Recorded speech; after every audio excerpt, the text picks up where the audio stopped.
final story is also about politics, but from maybe a different angle, right? So I want to talk about Polymarket versus polls. So if you go on Polymarket right now, or I went on it last night, but it might have changed a little since I took this screenshot.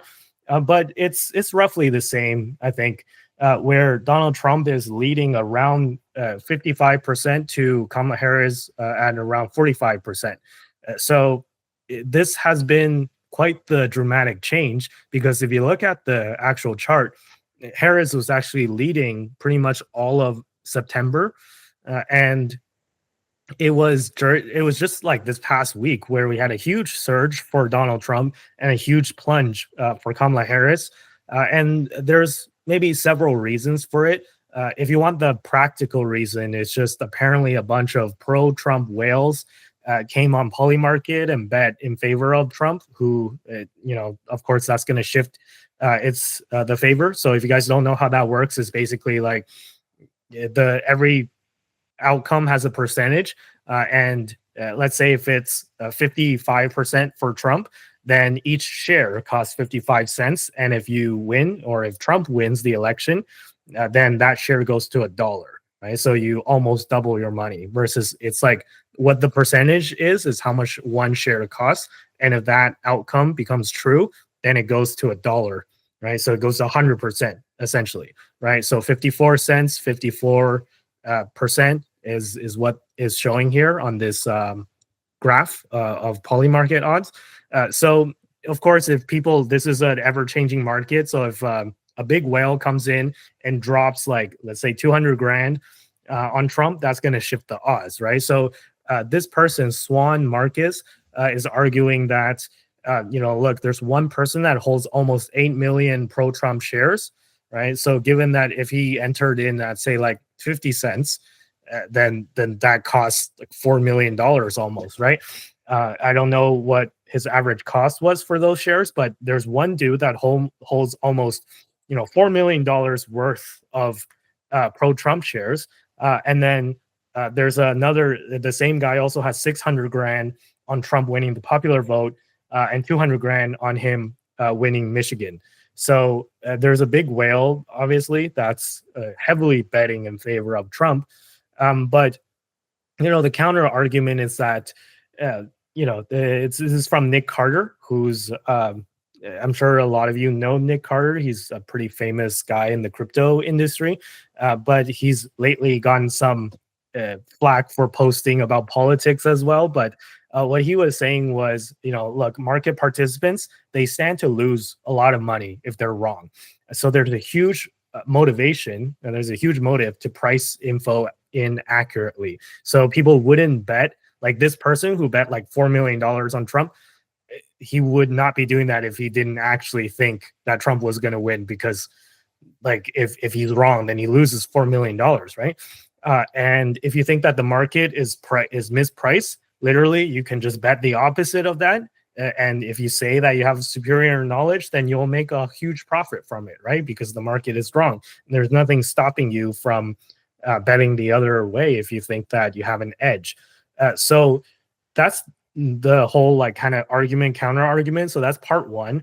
And let me just briefly go through part two, which I think is quick, and you guys can comment on it, and I'll pass the mic off to someone else.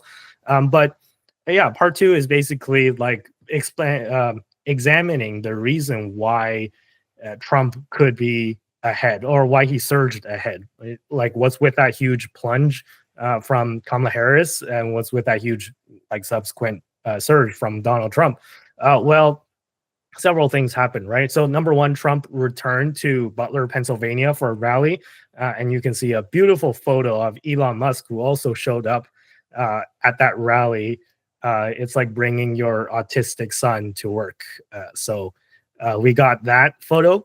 And then, but that was a huge morale booster, right? Elon's been very kind of boisterous in his support of Donald Trump, and we just spent the last, like, I don't know, half an hour talking about that. So him showing up was definitely a big deal. And there was that. So Trump gained some popularity there.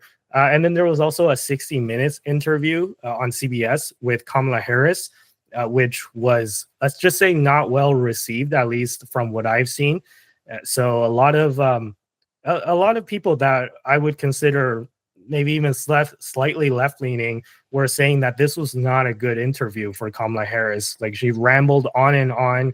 The word salad thing, right? That's the term that's been tossed around a lot when describing the way that Kamala Harris speaks, is word salad. She didn't answer the questions. And credit to CBS for actually kind of drilling down to trying to get her to answer the actual question. So, like, I'm not sure if you guys seen part of the interview, at least, or clips of it, but at a lot of points, the interviewer was like, "Hey, I asked you this question," and then she rambles on, and then the interviewer brings it back. It's like, "But you didn't answer the question. Can you please answer this question?" Right. So there was multiple moments like that during the 60 Minutes interview. So maybe people didn't like this interview. And that was part of the reason why her odds plunged on Polymarket. And lastly, I didn't have time to include this in the docket, but there was a video from the All In Summit where Peter Thiel, who's the co founder of Palantir and PayPal, spoke at the All In Summit, where Peter Thiel said that his prediction is that it's not the final result for the election, it's not even going to be close. Once you get closer to the election, one side is going to absolutely collapse and the other side is going to win by quite the landslide. So that's his prediction. And judging from Polymarket odds, it's playing out, right? Like, there's one side that's collapsing, at least on Polymarket. And if you look at the polls still put Harris and Trump kind of neck and neck in battleground states, and Harris is still ahead by a couple percent nationally. But yeah, again, we can discuss like polls versus Polymarket. So that's actually one question that I want to ask you guys: which do you believe more, Polymarket or just betting markets in general, or polls? And what did you think of anything else we talked about? Like, do you think that there was some type of catalyst that led Kamala Harris's Polymarket odds to drop so rapidly?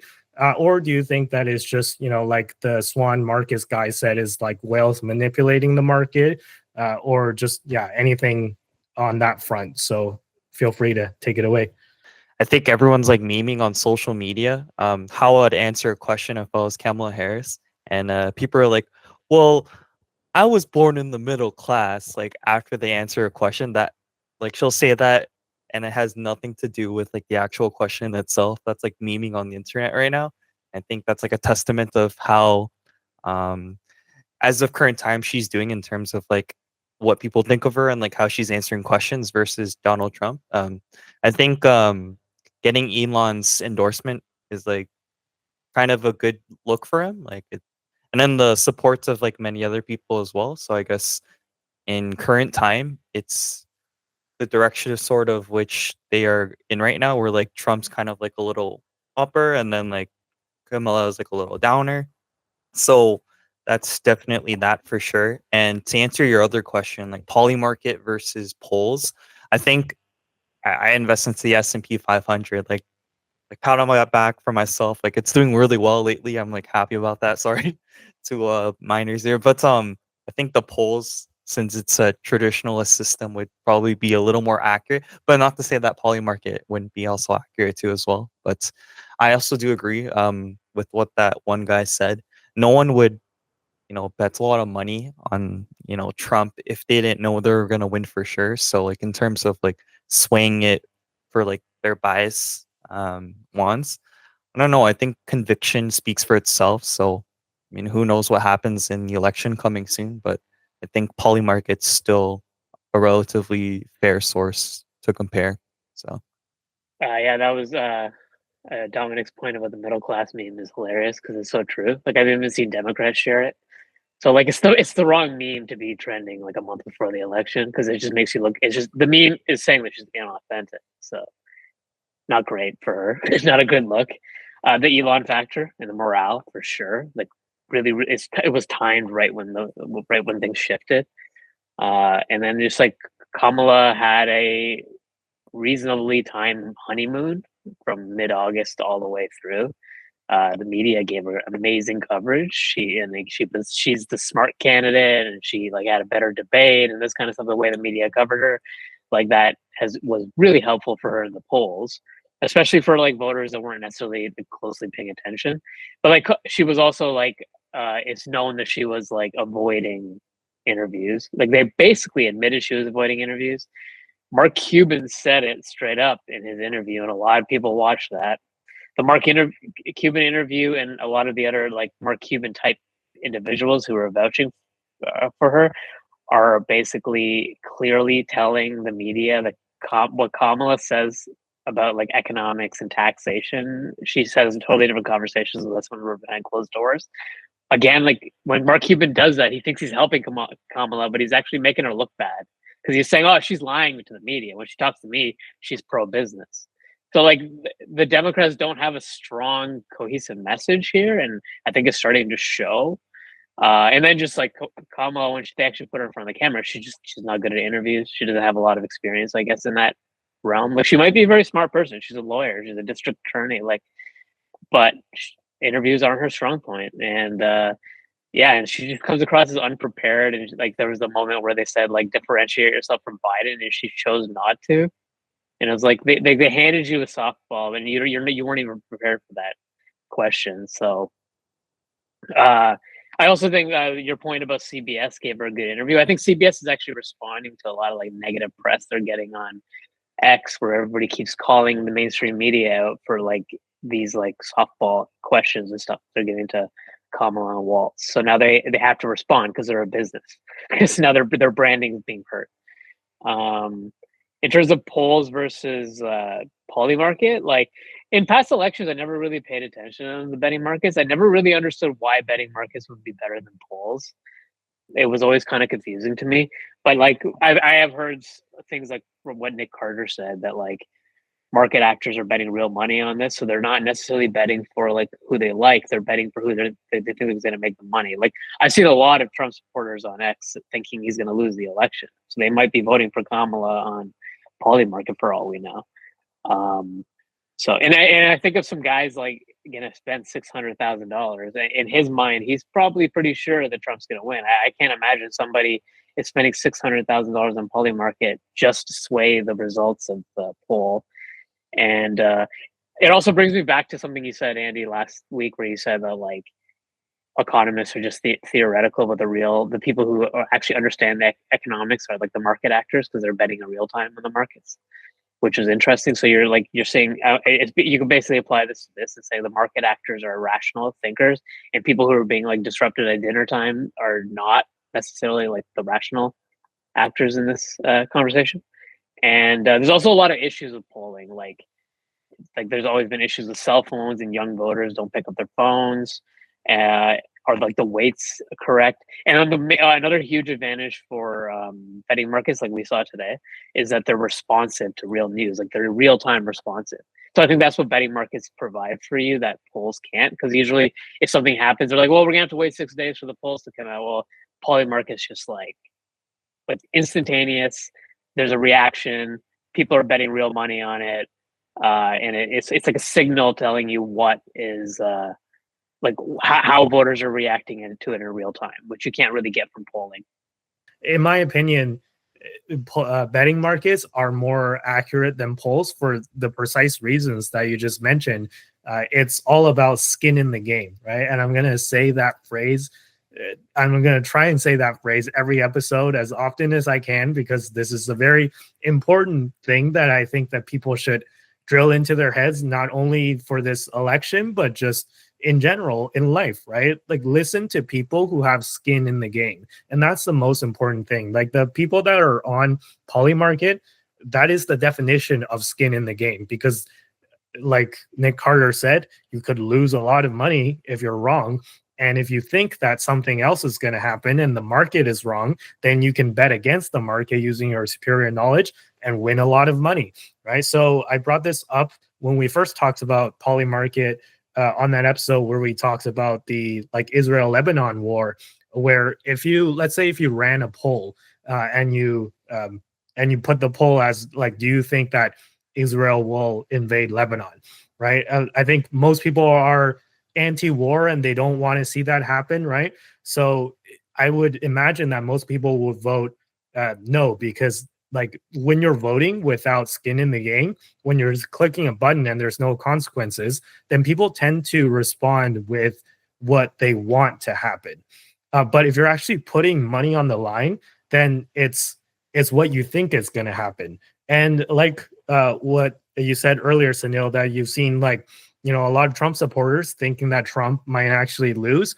That's like a clear discrepancy of like polls versus betting odds, right? Versus if there were responding to a poll, they'd be like, yeah, Trump, Trump, Trump.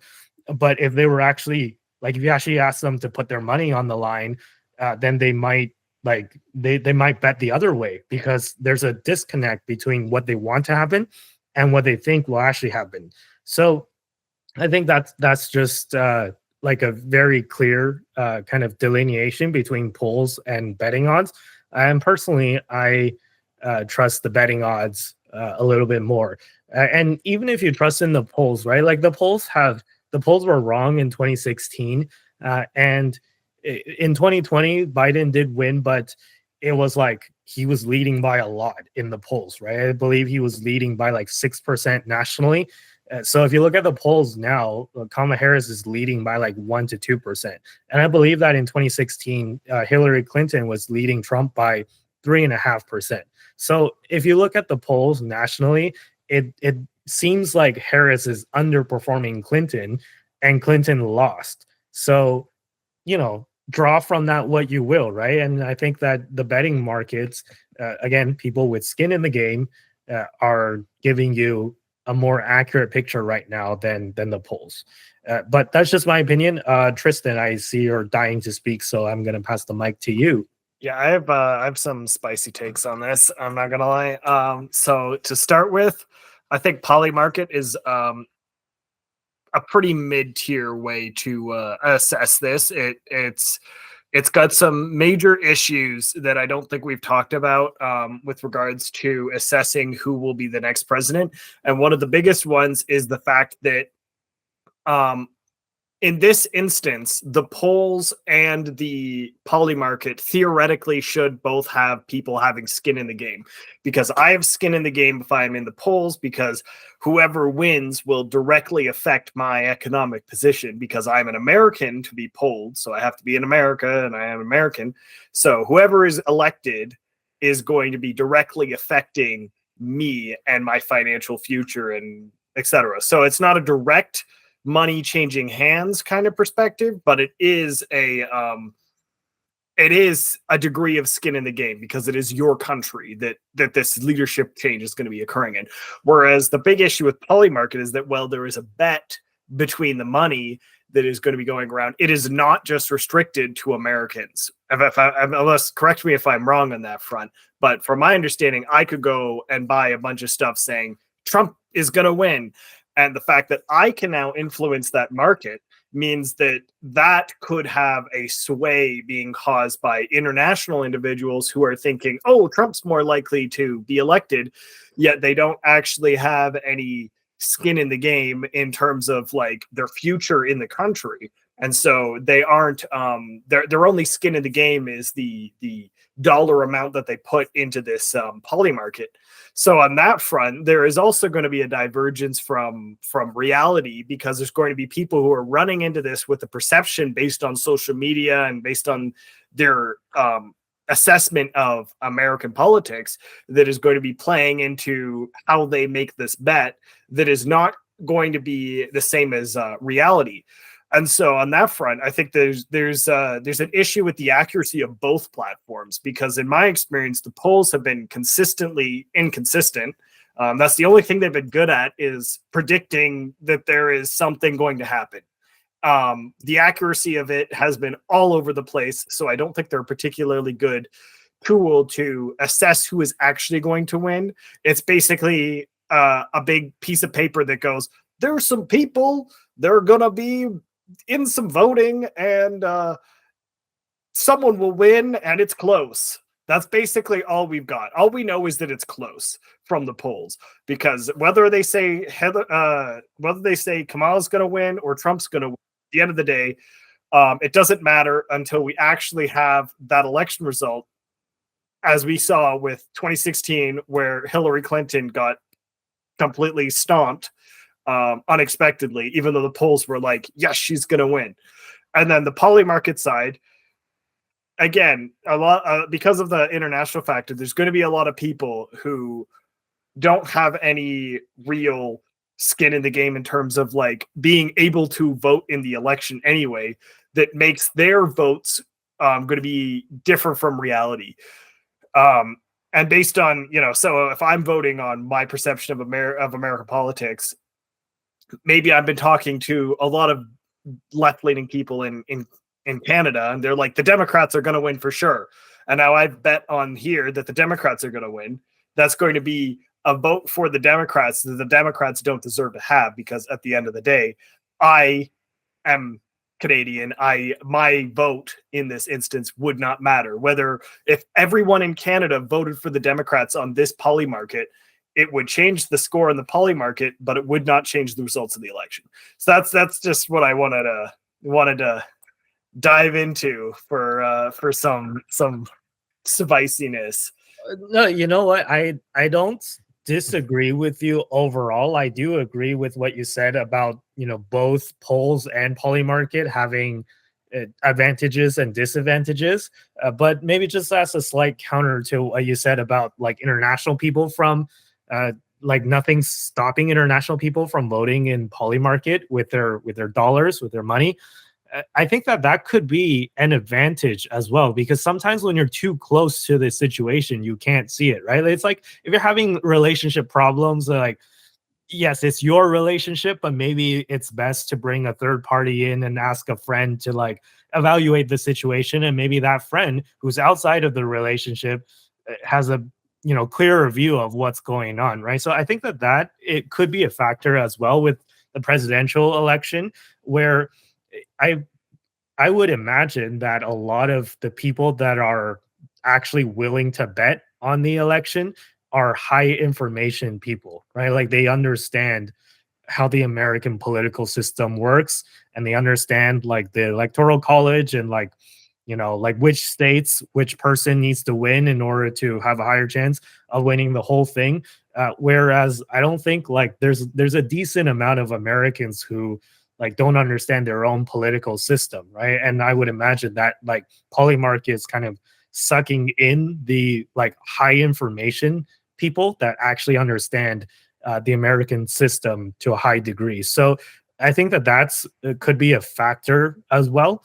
And I understand what you said about like, the betting markets are like reaching a certain demographic, but I can say the same thing about polls, right? Like not everybody picks up the phone and like, personally, I know I'm Canadian, but I've never been asked to participate in a Canadian poll either, right? So obviously, if they were to run a poll in Canada, I would not be part of the sample size, because like I just don't pick up phone calls from numbers I don't recognize, right? So there's pros and cons to each, but I don't know. Personally, I still lean more towards believing Polymarket a little bit more than polls, because like you said as well, Tristan, like polls have been consistently inaccurate, at least in America, for the past, I don't know how long, like few elections at least, since Trump came into office in 2016. I don't know.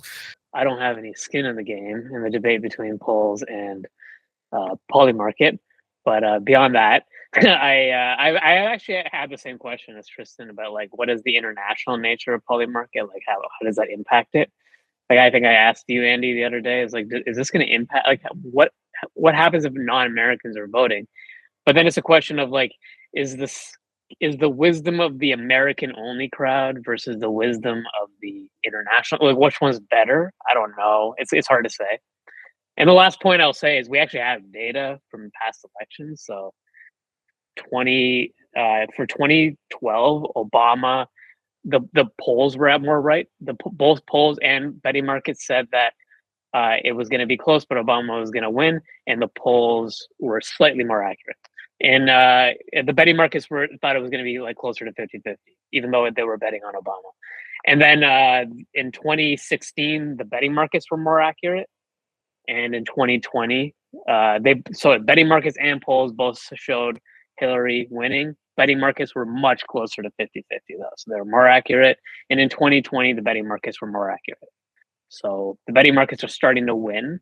And there's so many factors. I don't know why. I just thought we should actually discuss which ones were more accurate in past elections.